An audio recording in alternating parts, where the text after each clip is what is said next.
আল্লাহ তাআলা বলেন, তোমরা যেই কোনো কৌশলে বান্দা একাকী, গোপনে, সংগোপনে, পাহাড়ের গুহায়, পাহাড়ের চূড়ায়, জঙ্গলের গভীর কোণে, সাত্যবক জমিনের নিচে, সাগর মহাসাগরের তলদেশে, যেখানেই যা করো না কেন, যত গোপনে, রাত গভীরে, রাত 2টায় লাইট বন্ধ করে, দরজা নিবাইয়া, কানের মধ্যে ইয়ারফোন লাগাইয়া, চারিদিক নিস্তব্ধ করে, দরজা জানালা ছিটকারি লাগাইয়াও যদিও নারী দেখো, ছবি দেখো, মোবাইলের অস্থির দৃশ্য দেখো আর হারাম করো, আল্লাহ বলেন, খোদার কসম বান্দা, আমি কিন্তু সব খবর রাখি। ইন্নাল্লাহা খাবীরুম বিমা ইয়াসনাউন। যখন যাই করছো, যত গোপনে, যত সংগোপনে, আল্লাহ বলেন আমি সব খবর রাখি। ইন্নাল্লাহা খাবীরুম বিমা ইয়াসনাউন। তাইলে জওয়ান কিংবা বৃদ্ধ কেউ ফাঁকি দিবেন না।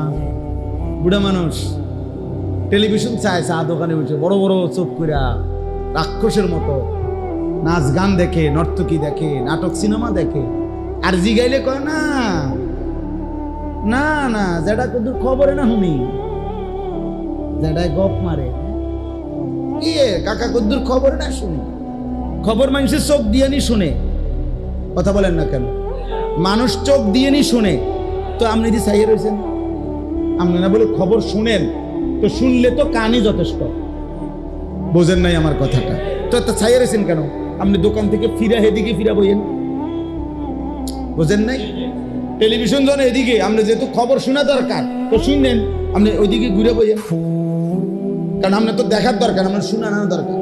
কোনানে কোনানে সিএনজি উল্টাইছে, আপনি গিয়ে ঠিক করতে হইব। আপনার খবর তো এই, এখানে এই হয়েছে, ওইখানে ওই হয়েছে, এই খবর আপনার এত দরকার যে ময়মনসিংহে একটা সিএনজি একটা বাসের লগে উল্টায় গেছে, এইটা আপনি খুব যত্ন নিয়ে শুনছেন, কারণ আপনার তো দায়িত্ব পরের দিন গিয়া ময়মনসিংহে সিএনজি ডালগি দিয়া ধরো।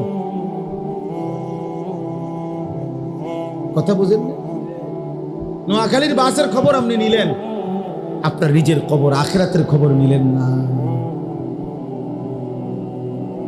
আপনার ছেলের খবর নিলেন না, মেয়ের খবর নিলেন না। সারা বাংলাদেশের সব খবর, কোথায় কোথায় কি হইতেছে আপনি জানেন। আপনার ছেলে আপনার ঘরে ফজরের নামাজ পড়ে না, আপনি জানেন না। আপনি মস্কারি করেন, আপনি